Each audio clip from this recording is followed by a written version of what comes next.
You know, I'm right. Nick Durst here with Joe Calabrese. And Joe, we're over 120 episodes in here, but we do have a first. And this is the first time we have twins joining us on the podcast. Yeah, this is going to be double trouble. You're not seeing double, you're seeing trouble. Yes, that's right. You currently can listen to them. They host a weeknight show on KTU, syndicated in South Florida. We're really excited to have them on. It's going to be really, really different. Definitely a first for you and I. They kind of were giggling in the background there, so kind of a little bit of a giveaway. Lulu and Lala. And Lala. Okay, so my first question is, please, no disrespect, which one of you is which?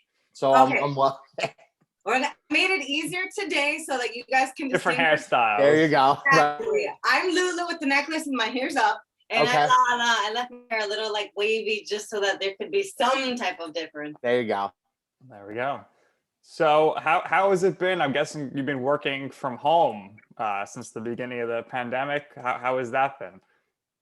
It hasn't been as bad as we thought. Well, at the beginning, it was a little, we still live at home with mom and dad. Like we moved back in with the pandemic and stuff. So it's been a challenge because we have a dog that doesn't shut up. he barks at everything. And then my mom and dad forget that we're broadcasting. And so they're talking in the background and we're like, hello. We're trying to work here. So at the beginning, it was a little complicated making them understand, like, you have to just shut up. Yeah. But now it's very convenient, kind of moved the studio down to the basement. And I mean, we could just roll over in pajamas and do the show and be able to work out. And it's actually worked out for the best. It has its benefits. We do miss going into the studio and seeing our coworkers and just being in the building with everybody. But like, there's a vibe that's missing. And even when we're trying to pick up phone calls, it gets a little bit more complicated because of our signal here isn't the best. So trying to edit fast to throw back the call, it can be challenging, but not bad. We can't complain. Yeah, Right. I mean, it's got to be great not driving into Manhattan every night, looking for parking, getting home super. It saved us a lot of money. Oh yeah. Parking in New York City, it can run you $500 a month. And not only that, we have a Starbucks right underneath the radio station. Right. So we'll spend so much money on like coffee for nothing. So It just saved a lot. Yeah, we have. Yeah, Starbucks. If I was going to open a business, it'd have to be a Starbucks or a Dunkin' Donuts. I mean, I went to Fort Lauderdale in March, and I went down to the lobby, and just because there's nothing there, they're charging like $18 for a small drink, and it's not even called a small. I don't know what Vivente, whatever the heck they call it. Tall. I just called it. Yeah, you have to be fancy with it. The tall is small. So it's a gold mine there, but. Yeah, I'm working from home too, and it's great. Get to sleep a little later, or don't have to worry about a 2-hour commute back and forth. Yeah, it's you definitely better. saved a lot of time. Yeah, you really can't complain. We can't. So recently, TLC launched a new show called Extreme Sisters. I don't know if you're aware of this show, but I'm wondering why you aren't approached to be on the show. Because I feel like they're like too extreme. I don't know. I haven't really seen the show. I know about it, but some of these sisters are like, they're like share the husband or something like that, right? So there's these two girls in Australia. I don't know. Everyone should check out Lulu and Lala's YouTube channel where they talk about, are you dating both twins? Well, literally, this guy is dating both twins, and like if he kisses one, he has to kiss the other at the same time. And that doesn't roll here. No, it's very weird. And the producers asked, like, what's holding you guys back from getting married? And they're like, the law. So it's it's not a sister wife situation there. Another crazy show. But one thing that is very extreme about them, which I don't think either of you would do, you want to be twins, you want to look alike, but one of them needed to get a tooth removed. And the other sister said, well, I got to get my tooth removed. Would you ever go that extreme? So here's a funny story. Yeah.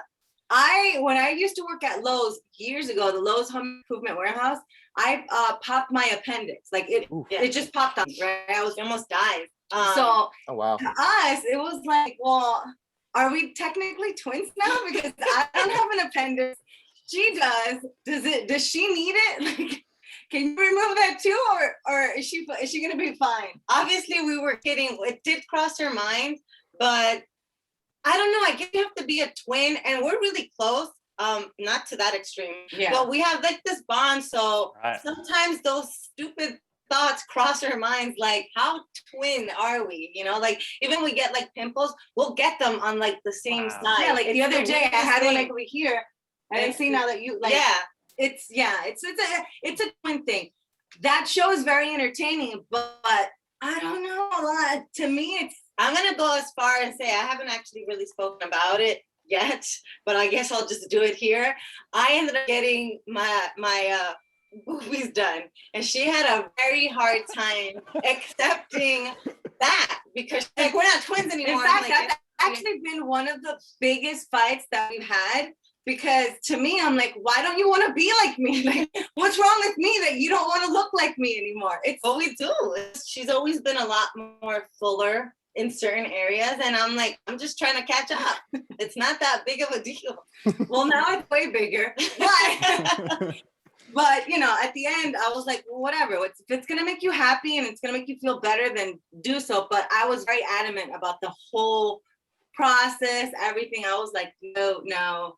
But when it comes to like guys like those twins and they're dating that one guy, no, that does not work here. Like at all. I don't share my boyfriend at ever. Just never crossed our mind.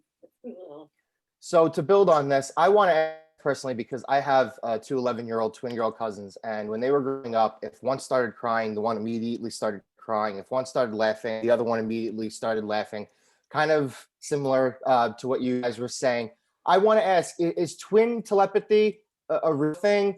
Have there been ever like any instances where you guys were not in the same place, but maybe you texted each other at the same time constantly with the same exact thought, or you guys had a similar thought maybe regarding dinner, where you were going that night, you know, something to that effect? Yes, actually. There you go. It actually, it happened. That was that rehearsed? No, actually, she was actually in New Orleans like 3 weeks ago. Yeah. Right? And I call her on FaceTime. She's wearing the same exact thing that I'm wearing. Yeah. I hadn't spoken to her all day, and then I call her and I'm like, what are you wearing? And she shows me, I'm like, look at this. Wearing the same thing. I had no clue. It just happened. Yeah, it does. And the whole sense of like that telepathy thing where you feel like something is wrong, that does happen to us. Now, every twin is different. Yeah. There's some twins that hate each other.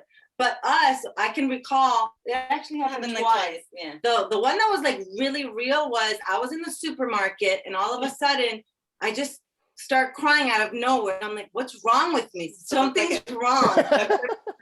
Yeah, I was like, Mom, and my mom, because I was with my mom, and she's like, you know, what's wrong? Why are you crying? I'm like, I don't know. I called my sister, and she was crying. I was going through a breakup, so I'm like all depressed and crying. Oh, so I found out that she was like crying over, you know, the breakup. I was upset. I'm like, dude, you're killing my vibe. Can you like get it together? Because you're really making me depressed right now. So it does happen, at least to us. Yeah, it's happened a few times. It's That's pretty so interesting. It's a strangest thing. It's a weird feeling, but it's just weird. Pretty cool, actually. But have you ever pulled twin magic? And by that I mean one of you switches places with the other to trick somebody, whether it's a crazy guy. 100%. That is some of the advantages of being a twin. I mean, in high school, we used to switch classes. And one time when I had gym, she had study hall. So I remember I didn't study. And so I'm like, go to gym for me while I study during your study hall. And the gym teacher kept calling my name. She wouldn't answer until finally he called her name and she did. And we're like, but then at the end, they were like, as long as one of you is there, whatever. We don't care. Yeah, in college, it was easy too. Like, we took advantage. We took each other's exams, we wrote each other's We were accused of plagiarism once, actually. And we were taken to the dean, and it was this big thing. And we're like, that's discrimination. You know, we're twins. Why? Like, it was so stupid to us. Like, why? If I'm going to cheat, do you think I'm going to cheat off of her exactly what she says? Like, think about that. Yeah. We just think the same. Not all the time, but we do have similar thoughts. And so, yeah, we took advantage. I took her driving exam. She took the written. Ooh, Not that's the most important one, so, though. It so tells about you're the still written. illegally driving all these years later. Yes. And honestly, it's, when we drive, she normally drives and I navigate. Yeah, we took full advantage. When it comes to guys, maybe over the phone, like at the beginning, I'm trying to feel the guy out or her, and I'm like, here, finish talking to him. This isn't gonna work. But physically, no, never. No. I think that once you get to know us, out with us a little bit more, you start seeing the differences. Yeah. Sorry, I cut her off a lot. She hates it, so I'm used to it. Yeah, absolutely. I'm glad you started mentioning the origins of the names, because we want to get into your family. You two are obviously Cuban and Salvadorian, which is quite a fierce combination. But but even though you are twins, there is a third sister in the mix. And her name is Liliana.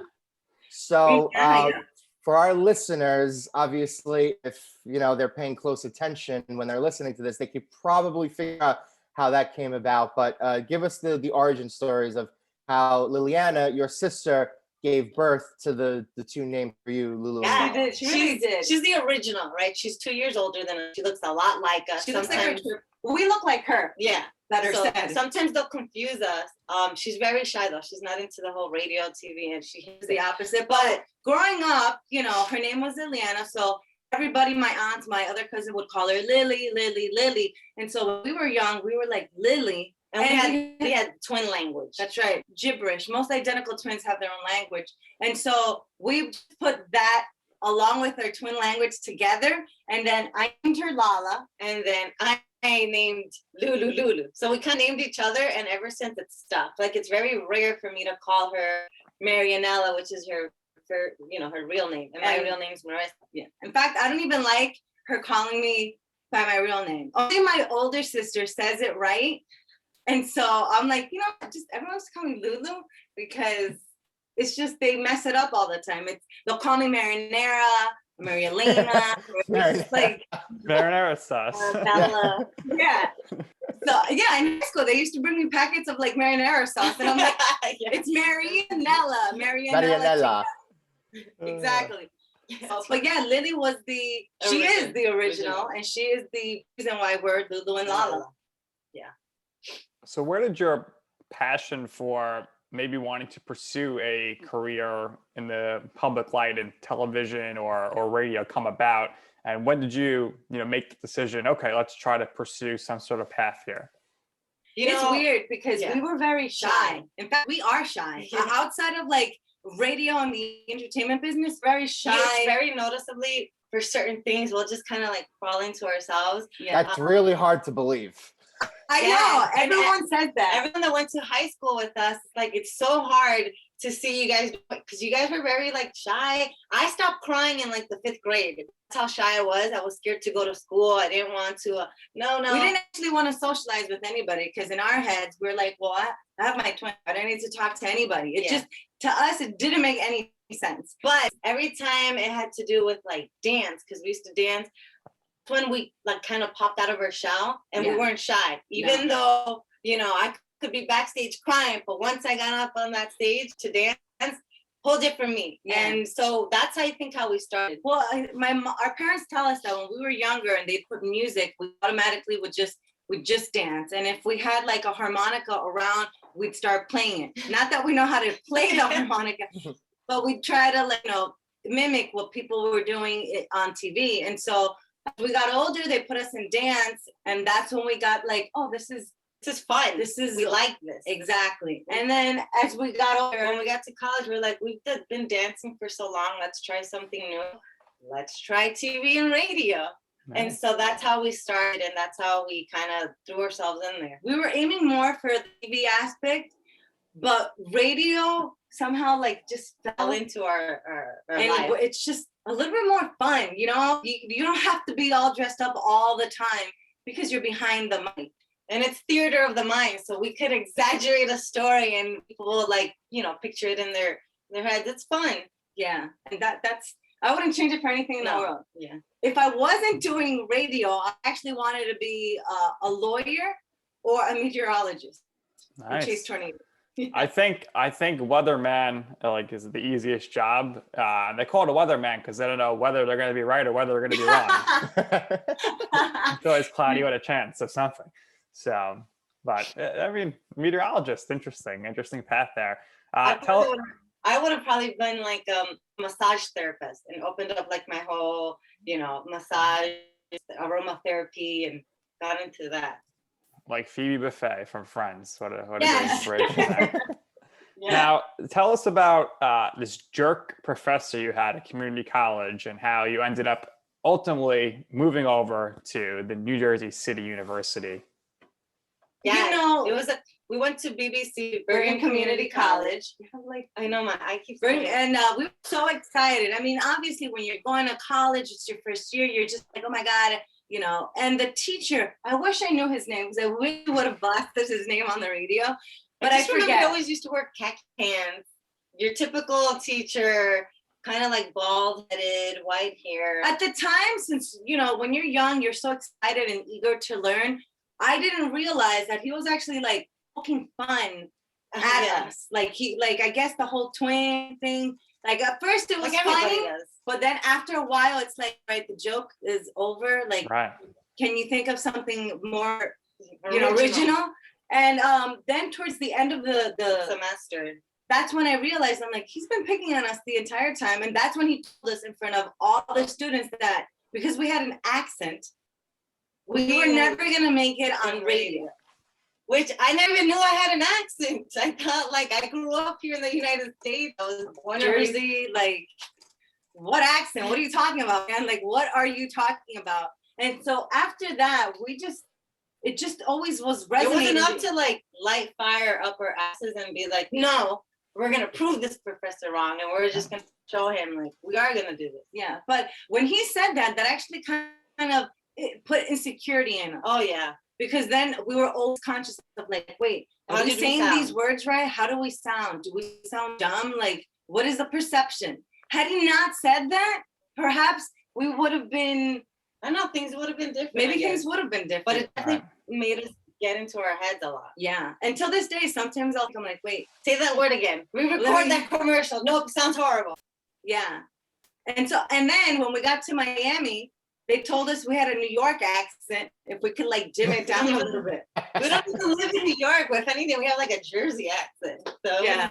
And then when we came back to New York, they were like, can you tone on the Floridian, Miami accent? Oh, so you couldn't win wherever you went. No. And when we were in the Latin market, we had an English accent. So the accent thing has always been a challenge for us. Yeah. So I personally think the professor was very incorrect because I think it's the accents that kind of make everybody stand out in their own particular way. And considering you two ended up making your way through, Latin radio, obviously people want to hear something similar to what they grew up listening to, right? Yeah. But in regards, so you guys said you have a Jersey accent, a New York accent, a bit of both. Do you say certain words a certain way? Like for me, it's coffee. For Nick, it's coffee, right? But for somebody else, maybe it's coffee. If you go down to Florida, how often has that came up? I think that when we're really into a subject or passionate about whatever it is that we're talking about, it'll come out talk or coffee. Or what are you talking about? Or when I get excited, sometimes the accent comes out of the tri-state, the accent of it, the word. Yeah, water. Yeah. Even that comes out. When we were in Florida, they kind of drag the dog, it's hi, it's very they all kind of sing a little bit. Hi, how's it going? What it's like? Pero it's just different. So we're all right, we gotta pick up on this lingo so we can sound relatable. Yeah. Which it has its advantages because now when we're in front of our crowd, we kind of know how to read the room real quick, and we know how to all right, this is more of a Caribbean crowd. Let's switch the lingo up, or nope, this is more of Central American, or this is more Floridian, or more. We have that ability to just switch it real quick. So that we're able to better relate to everybody and get through them. Yeah, absolutely. So take you back to your time here at school. Did you two do the internship thing? And were you guys always a package deal? Because it feels like you can't have one without the other. And it feels like if one of you gets something, your twins got to follow. So how did that work out? And how did that work out in regard to other maybe professional opportunities coming out of college for you two? So in college, we definitely interned early. And I would suggest that to anybody that's in college now. Do not wait for your senior year or your junior year. If you can get in the door, do so. Yeah. But we did start interning. We actually interned at Univision first, and then she was in the promotions department, and I was in the marketing. We forgot TUN. Oh yeah. We did something that's called TUN, which was the competition of MTVU. So it's like a TV station that would air throughout all the campuses. Right. It was competing with MTVU. And so we would be sent to do press junkets in Los Angeles or red carpet in New York for the premiere. But she got that internship first. I had this whack ass internship, but I saw all the cool stuff she was doing, so I just threw myself in there. It brings us back to what you said. So the producer of that show, which was called Asylum, he didn't want the whole twin thing. In fact, he tried very hard to divide us, split us up. He was wrong. He was certainly wrong. Yeah. Well, a while we dressed different. Like I said, I did most of the press junkets. You wouldn't let us use Lulu and Lala. You were Madi. I was Marissa. Right.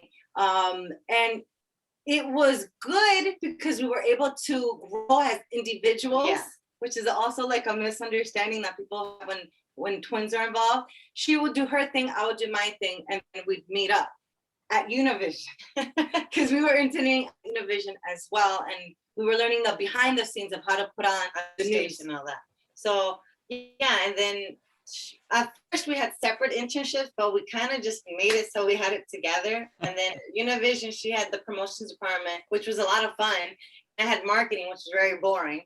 Why is it that you always had the fun internship? I'm the older twin. And once again, I would kind of hurry up and do my stuff in the marketing department, and then kind of just wiggle my way over to promotions and just be there. And I think it is, we've always wanted to be like a package deal because we work together, we live together, we share a car. At one point we shared cell phones. And so to us, it's like, it's just, we're better when we're together. What's that song?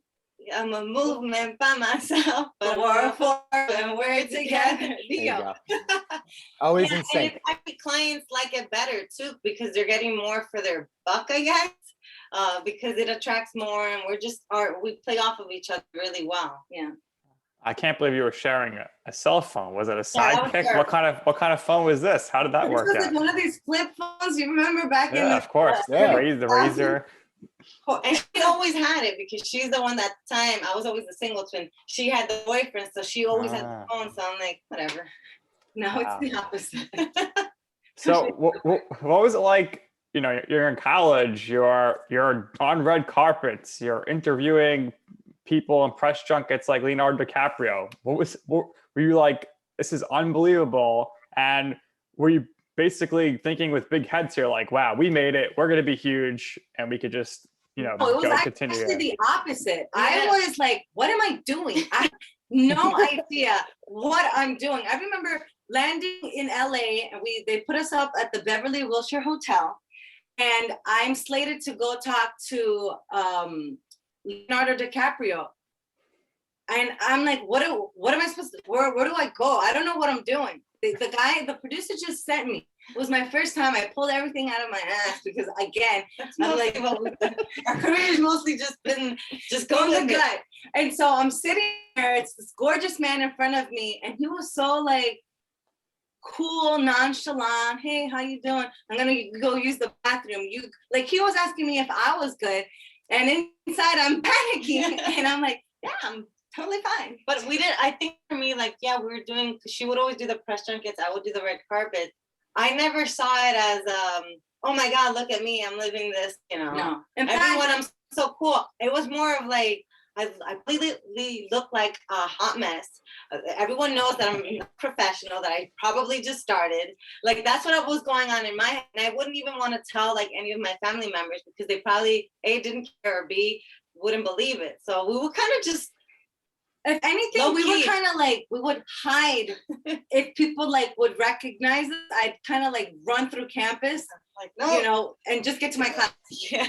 Because I was very, we're shy. I don't know why. We should have been proud that we were able to do something like that, but it was the opposite. We were just very like low key about it. Yeah. We didn't take ourselves that serious.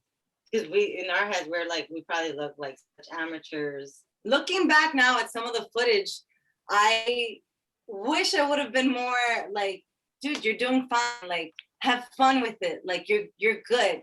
I was so stressed out because we're always stressed out. We didn't know if we were doing okay. The insecurities, you know, in front of the camera, you act one way, but inside, you're like, oh my God, am I doing good? Are the producers gonna kick me out of here? Is the star mad? So it was fun. I guess we have come a long way. So why don't you tell us about your very brief days as a model? I think it was maybe 1 week, and how that ended up you two getting television jobs. That was, okay, Nuestra Belleza Latina is the equivalent to America's Top Model Latin version. So we were interning at Univision, and once that finished, one of the managers like, hey, there's this new show coming. You guys should, yeah. But at the time, we had the 20-pound college weight. Our Spanish wasn't great because we didn't have that much vocabulary to be able to express ourselves the way that we wanted to. So we're like, why would we do this? We're just gonna set ourselves up for failure. But they were like, no, you guys should do it. So we did it. You go through the whole audition process, and we were flown to Miami for a week. We made it to Miami, and in Miami, it was basically training. And since we had already the dance training, we kind of knew how things work behind the scenes, behind the camera positioning, and they're looking for drama and all that. Right there, we knew, okay, we are not making it to the next round. And if we do this, they're gonna do a whole twin to try and get us against each other. So we already knew it was gonna be played different ways. Either we get in and they're gonna pin us against each other, or we're gonna get eliminated, which we did. We got eliminated. We did. But we knew to talk to the right people while they were recording, you know, everything that went on that week. So we were talking to the producers, but just to try to get ourselves in the door. We were always thinking ahead. Make connections and network. Right. So we were kicked out. I was upset, obviously. You always want to make it.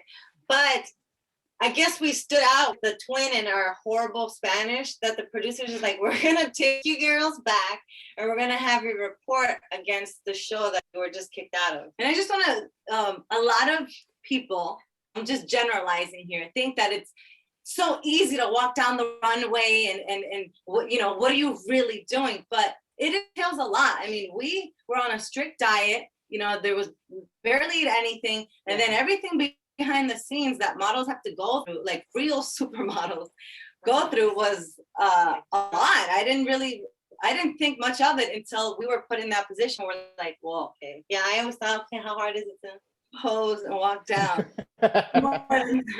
But it's a lot too. But we then were traveling to California and Houston and Chicago, you know, getting the opinions of people. Like, what do you think of the show? We were being reporters for the show, for the entertainment show, which is equivalent to like the entertainment but in the Latin market, Gordi Flaca. And so it was a lot of fun. Again, they just threw us into this. We had to learn to like, okay, so you have to write. Okay, you know, first time we have earpieces in our ears and. Right. Those IFBs, you got the people yelling at you and you're trying to speak and it's like, what's going on? School is great, right? Like you won't really learn until you just throw yourself in there. Like there's nothing like the hands-on training. And when I mean we learned on the spot, live, we learned. Again, we had producers screaming in our ears saying, hurry up, go to the package. We had to create our own packages. Yeah. And realize that we're live and you have to keep it together. Things are happening inside, you know, it was a learning experience. I'm so happy that it went through. Yeah. Still sucks that we were kicked out, but whatever. So you did a lot of TV there.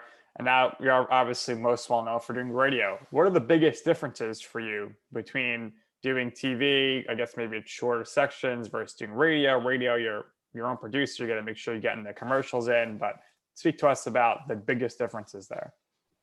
I feel that, at least for me, I think that with radio, I feel like we have more of a connection with our audience because a lot more people are listening, and you they get to know you just by your voice, which is the coolest thing, because we've been in stores and they're like, wait, are you recognize your voice? Yeah. Which is like, wow, how cool is that just by voice, not even like physically, they recognize you, and it's a familiar sound. So I feel like there's more of a connection with radio, even though with television they see you and every day. And also because it's our show, right? So we get to do whatever we think is good for the day, or talk about whatever we think people want to hear about, and so we are in control, right? So we're talking about what we want, and we're playing the game that we want. Like, we are the producers. In TV, unless you're like one of these big, Ellen DeGeneres, Ryan Seacrest, where you have all control. Typically, when you start in TV, you have your producers, you have your camera people, and they're telling you, okay, this is what's going to happen. This is what you're going to talk about. This is what you're not going to say. In radio, we have free range. We can talk about whatever we want. And so that, to me, is the biggest difference. Yeah. And the fact that we don't always have to dress up to be on the radio, but kind of changing since everything's digital now. Social media is a big thing now. When we started in radio, that didn't really play into factors. I used to listen to radio back just in the 90s, and I'd be like, I wonder what these people look like. And then you never knew, and now you could just do a quick Google search, and there you go. Or they're posting about themselves. YouTube videos, YouTube channels, Instagrams, whatever. It's all there. So you were doing the TV. You ended up getting basically demoted, kicked over to the radio side to do promotions, and then from there they try to demote you even further to say, "Oh, we want you to freelance." Oh, I hate when that happens. But you said no thanks, basically, which is great. And this great opportunity comes about for you to come to New York, come back home, and you eventually join 92.3 now with doing the show with Ty. How did that opportunity come about? Well, that was a blessing in disguise. We were with Univision for 7 years, and I feel like we put so much work. You have to take control of your brand and realize, okay, you now are kind of treating us not the way, you're not respecting our time and everything that we put to the company. You have to know when to say thank you, but no thanks. No thanks. And so it's just a long time to make that decision. And when we did, like you said, we were able to do the crossover from Spanish to English, and it couldn't have been at a better time, because we're like, whatever, Univision, goodbye. And then that same day, maybe like 2 hours later, as we're walking all sad through the streets of New York, Rob Wagman, we get a call. We're like, really? Morning show? Out of all things, we're going to be like, and it happened so fast. Maybe the second day, we were already auditioning. We got to meet with Ty. You have to think about this. We were technically still part of the promotions department, right? We were exclusively for the morning show, but we were under promotion. So for this guy to call us up from CBS and say, hey, you guys want to try out for the morning show? We were like, my God, is this a prank? And we have to be thankful for Ty Bentley that, it was really his call, whether he wanted us, because I know he auditioned a few other girls. Then we come along and we end up fighting with each other in front of him. So we're like, why did we do that? That's right. I forgot about He's like, this is gonna work out. We want this. Yeah. And we learned a lot with Ty and that whole experience at 92.3, because at the time, I think we've spoken about it, very sheltered. Of course, mom and dad are listening. We're back. We're here in the tri-state. My grandmother's listening, my cousins, everybody. So sometimes we would hold back on certain things, and it would frustrate Ty. As the main host, he's trying to get his co-host to really be vulnerable so that people can relate, and we wouldn't give it to him. And that, I think, was a clash. Because we were trying to protect we always had, well, like, what are people gonna think? What's mom gonna think if she hears me talking about sex or drugs, or if I got drunk or whatever? God forbid, you know. So that's how sheltered we were. So towards the end of our run at 92.3, I could tell that Ty was a little bit just frustrated with us, but at the same time, we were kind of like frustrated as well, because we wanted to do more. Like, we didn't want to just be the Boxy twins, Lulu and Lala. Like, we can add more to whatever he was talking about, and we didn't just want to talk about. It was a learning experience. Now that I think about it, at the time I was like, why does he want me to talk about, you know, this? I don't, it's personal, but really it was me protecting, you know, what my family was gonna think, which is dumb, because at the end of the day, it's family. They're gonna love you whether you disappoint them or not, you know. And for the listeners, really, it's like you want to give them out. Yeah, we did. We cheated them out a couple of times, not all the time. Yeah. But we did cheat them out of, you know, our being experiences authentic and being real. Yeah. So you talk about listeners. Yeah. By this time, you were in the business for a couple of years. So I wanted to ask you to, at that time, were you able to start to be able to differentiate certain people who were listening in, certain people were calling in, and what would you think constitutes and makes a good caller, or somebody who you would want to be a part of your programming? Yeah, so once we could, first of all, we knew that there was a couple of people that crossed over from the Latin market to listen to us, and you could tell because they would know little facts about us that we hadn't said. So they were fans of you two, and they followed over. Yes. So that was when you two decided, okay, we're bigger than what we think. Yeah. That's when it was a shock to us, because again, we don't think that way. We think like, this is a job. We're doing this because we like it. We're not doing this for any other reason. And so when we had callers saying, hey, I used to listen to you guys, I've been following, to us, we were like, oh, okay, people are listening to us. We actually can somehow make a difference and put a smile on somebody's faces. So, and then at that time, I was beginning to date this guy.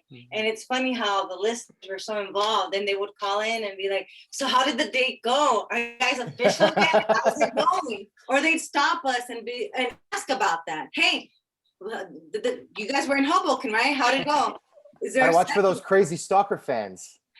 Well, we had a couple of those, but it was that time where we realized, okay, wow, people are listening in. They do care. They care and they relate and they get involved. Because I remember when I used to listen to radio, I would be listening to Elvis Duran, and you know, I would want to call in and listen to the phone tap. So it's like now I'm on the other side. How cool. Right. Yeah, it was kind of like wow, I'm now in the position that I used to be like wonder about. Yeah. Yeah, so the station kind of changes, new management comes in. Fortunately, they kind of clean house, which tends to happen all the time. A little bit of a rough patch there, but ultimately you get the chance to audition for a morning show, similar to how you were doing it with Ty, with another person in Miami. But luckily that didn't work out, as you two got your own afternoon show for the first time there. What were your thoughts about moving to Miami, and how scared were you to do your own show for the first time? Well, prior to getting that email, because it was an email, prior to getting that email, we were very depressed. We had lost our savings, was gone. Unemployment was declined for whatever reason. Nobody ever likes to, be let go. It's a blow to the ego. You question yourself even more. Right. So we were very bitter and depressed. When we got the email, we were kind of like, is this real? Is it real? And Jill Strada actually then called us saying, this is real.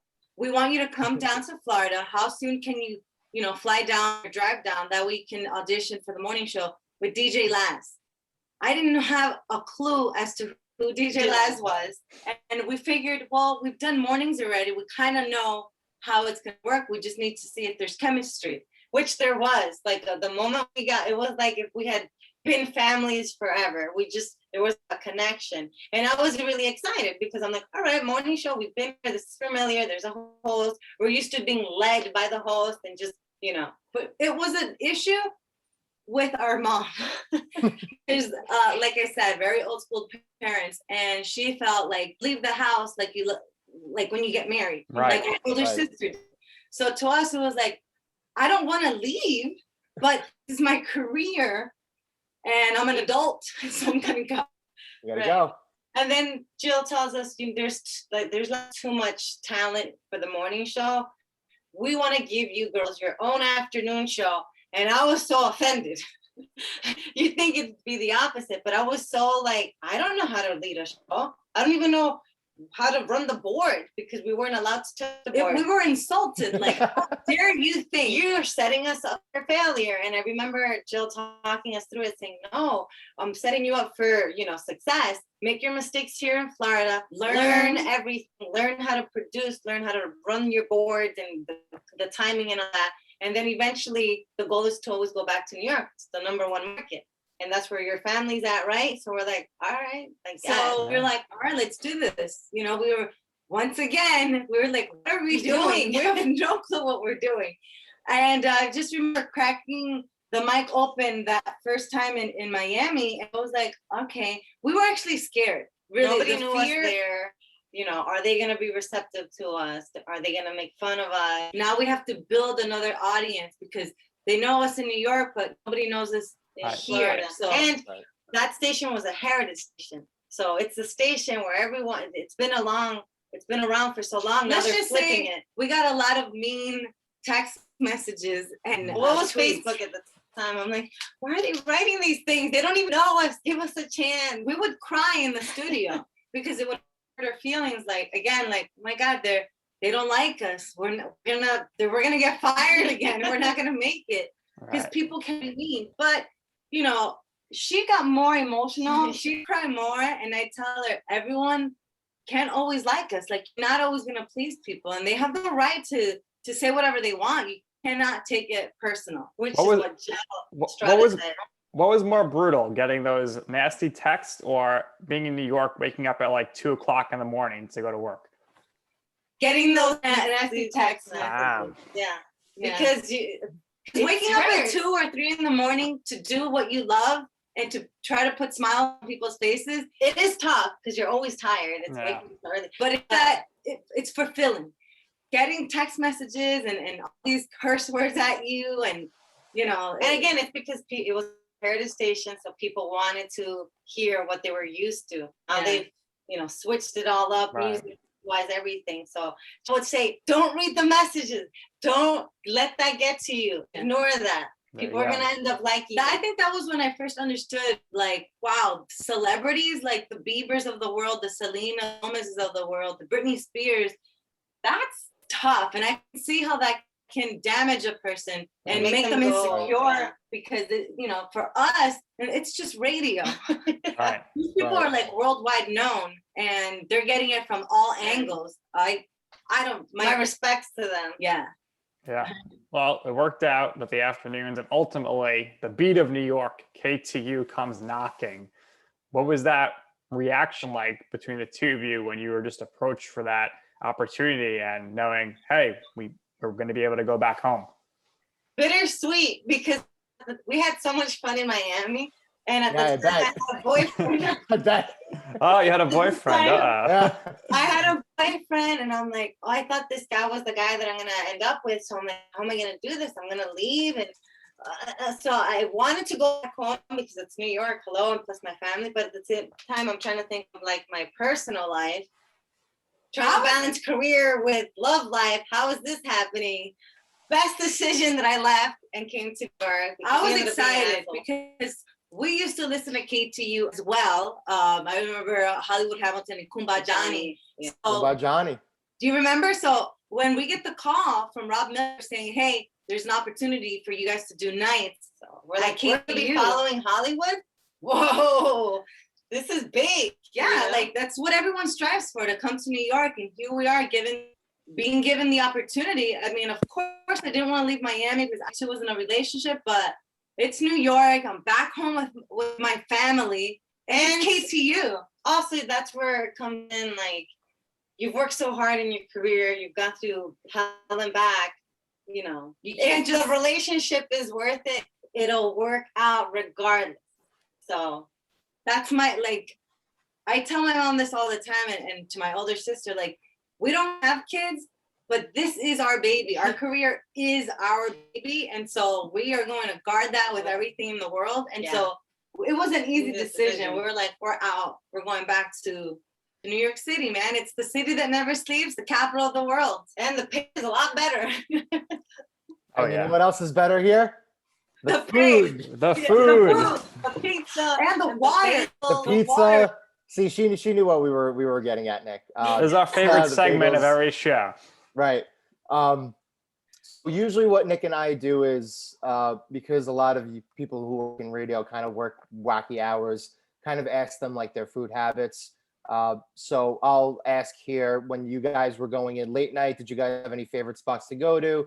Do you guys have any favorite spots to go to now? And specifically, I want to ask, because I'm sure you two have the expertise in this area, what would you consider the best Cuban cuisine and Cuban restaurants around the city? Maybe Brooklyn, Queens, Manhattan. Well, it's a tough one. First off, our go-to place when we're get hungry or we have to order food is probably the little bar across the street. The tavern. The tavern. It's the go-to. It's like, you know how friends always met at the coffee shop? Yes. Yep. The tavern is where everyone meets up, or if we want to bitch about something or something, it's there. The burgers are good. Everything's good. Realistics too. You don't want to see that tavern with the lights on though, because God knows how dirty that floor is or whatever. But it's just, that's our go-to. Yeah, everybody would go there. When we used to have like the big Iheart, meetings or concerts, that was, you would see everybody there. As far as Cuban cuisine in the city, I'm still trying to figure that one out, because by where we're at in the Tribeca area, there's really not a good. Better in Miami. It's better in Miami, or if you just cross the tunnel and come to Jersey. There's a place called Rumba Cubana, and it is delicious. So we gotta go, Joe. Yeah, I go. Where are you guys? We're in Staten Island. Oh yeah, come on over. Yeah. There's actually one in Jersey City, closer to you guys. Rumba Cubana, yeah, they like franchised out. So it's really good. So we're biased to Jersey Cuban cuisine. The Jersey girls. So. But That's as far as like our eating habits before work, Starbucks. A bagel, really. We would have like a bagel, cream cheese bagel right before work. Or the tavern, if not, then sliced pizza. There you From go. the place across the street. Yeah. I forgot what it's Quickest called. thing. Yeah. And there's no pizza in Florida sucks. I don't even know why they. Of course. How about bagels? They must be horrible in Florida. There's actually one place over in, I think, up north. They import the water to make their That's what you bagels gotta do. Yeah. from I think, Brooklyn. Yeah. So we drive like a half an hour just to go get the bagels from them. It's all about the water. Now we've had some of your colleagues on the show. We've had on Scary Jones. We had on David Brody. So we got to ask you two about the legendary, crazy Iheart Media holiday parties. We've heard the stories. We've seen the Instagram stories, the Snapchats. So why don't you let us know about those as much to the degree you can. I love Scary. We've known Scary For a long time. Since we were at Univision. It's a small little community, so you get to know everybody. I'll tell you this. Iheart sure knows how to throw a party. Yeah, I sure. mean, they're very on top of like with the emails and do this, and when there's an announcement, you better make sure they're very like when it comes to business. But when they throw a party, they go in all the way with food and drinks and with bosses, like it's a family. It's good to see the upper management. Let me not put my foot in my mouth. It's good to see the upper management let loose. Yes. And just talk what they really want to say that they can't say because it's corporate America. But it's just good to see them as like just human beings, colleagues in the industry, and not as my boss, my back. Like when they throw a party, they know how to just, okay, it's not work, it's party. Following day, it's work. But right now we're gonna have fun and we're gonna pretend we're fun. It's gonna be so much fun. And it really depends, like where the party's at. You know what I mean? Like when you're down for a Fiesta Latina in Miami, it's a whole other vibe. And then you do the Iheart Festival in Vegas. Whole other vibe as well.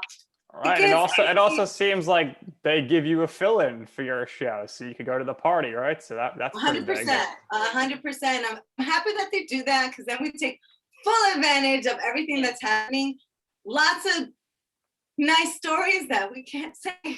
Good memories. Nothing that bad, but just good memories. Just good memories. Wild stories. So you two name dropped Leo DiCaprio at the very beginning. Obviously starstruck. Yes. Over the years, you've gotten to interview a lot of really amazing people, celebrities, entertainers, recording artists, actors, actresses, the whole 9 yards. So while I won't necessarily ask your favorite because it's like your favorite child, it's very hard to pinpoint one in particular interview that, stands out as like maybe your all-time favorite. Were there any interviews through the years where you were really kind of just intrigued or interested by the particular person that was coming in? Maybe not so much that it was going to be like your favorite interview, but somebody who you felt like, oh, like I never imagined, interviewing this person and I got to interview this person, or maybe something was coming up that you just really, interested you guys and you were like, oh, I can't wait to interview this person. Well, I have two that were kind of like, the one that really I didn't know what to expect was Robin Williams. Wow. I was doing press junket. I was doing press junket, and I got to sit in front of him, and I didn't know what was happening before me because you're like sitting, waiting for your turn. It was just really loud in there, so I was very nervous because, he can go either which way. So I sit down, and he just looks at me, and right off the bat, we were just going back and forth. I had a wig on because I was like in his character that he played at the movie Man of the Year. And he was just going, he threw the whole in and he was doing all different accents and just, my interview was supposed to be 5 minutes. It was 15 minutes because he told the people, no, we're just going to keep going here. And I didn't expect that. I was so jealous. I'm like, man, I wish I would have. He must have, I think that he saw that I was like a rookie and he just played off of that. But he was so nice. So genuine. When he got serious, he was serious, and we just spoke. And I see him in films now, and I'm like, wow, I can't believe I was able to have a connection with him. And then I got to interview him again, and he remembered. He remembered who I was and knew my name and everything. And it had been like a 2-year span before I got to interview him again. So to me, that always seemed like, oh, okay, he actually enjoyed, and when he wanted to pay attention to the people that brought him joy or whatnot, he remembered. And so that stuck to me. And then what about you? Fat Joe. Lean back.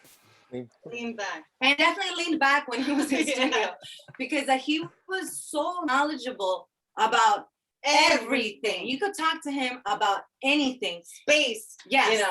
The animals, like insects, like he's just very well-rounded, educated man. And I don't want to say that I didn't think he wasn't. I just, always saw him as the hip hop. I grew up with his music, and that's what I thought, we were going to talk about his music, but then he opened up the conversation about family, politics, the earth, the environment. So to us, I was like, wow, hold up here. This is totally not the way I thought. I actually felt better than I actually felt bad because I feel like I wasn't as prepared as I should have been. Yeah. I should have known a little bit more about, his other stuff rather than just his music. So it was a lesson learned. Another one for me was Neo. You go into an interview, sometimes their publicist or their management are like, don't talk about this, don't ask about that, keep it strictly music. Neo was such an open book. I was surprised at how open he was. Like he was, you want to talk about sex? Let's talk about it. You want to talk about relationships, his past relationships, his music, his drama. He was just like, yeah, we'll talk about it. There wasn't one question where he tried to like throw off. He just dead on answered it. So that's what makes a great interview. Because sometimes, you get stuck with, you have to just stick to the 4 basic questions and don't go out of that. stick to that. And it's annoying because then you can't, I'm not really doing my job because Right. our listeners want to know the questions that we can't ask. They want to know, you know, was Justin Bieber and Selena Gomez, are they going out? Or are they not going out? Right. You know, which I asked either way when we interviewed Bieber. Of course, I got in trouble, but I'm like, whatever. I did it for the listeners. Yeah, there's definitely that fine line between juggling, you know, what the fans want, what your bosses and people you work with want. But so thank you for joining us. This was Thank you for a having really, really different interview than what we're used to doing. It was incredible in its own way. You two are dynamite, very talented. We wish you two the best, continued success in the future. Hopefully one day again soon, maybe a couple months from now, we can have you on again. Thanks again for doing this. Yeah, we'll let you know how the Cuban food is. We're gonna go. Yes, let us know. Yeah, I need to. Yeah, I need to apparently go to Jersey City to get Cuban food now. But so I mentioned at the top, you two have your YouTube channel. If there's anything else you would like to share, promote, now these last few words are all yours. Go ahead. Thank you. Well, thank you for having us. We really appreciate it. And yes, you can follow us on Twitter, Instagram, Facebook, and Snapchat. Lulu y Lala. That's LULUYLA. And we do have our LA, funny. What did I say? You just put La. Lulu and Lala. And then our YouTube is La. Yeah. But thanks again for having us. And anytime you want us back, we'll be here. And make sure to tune in KTU 1035, 7 midnight. There you go. There's the plug. Absolutely. All right. That's going to do it here for this awesome episode of You Know or Might, for our very special guests, Lulu and Lala, and for my co-host, Joe Calabrese. I am Nick Durst, and this has been You Know All Right.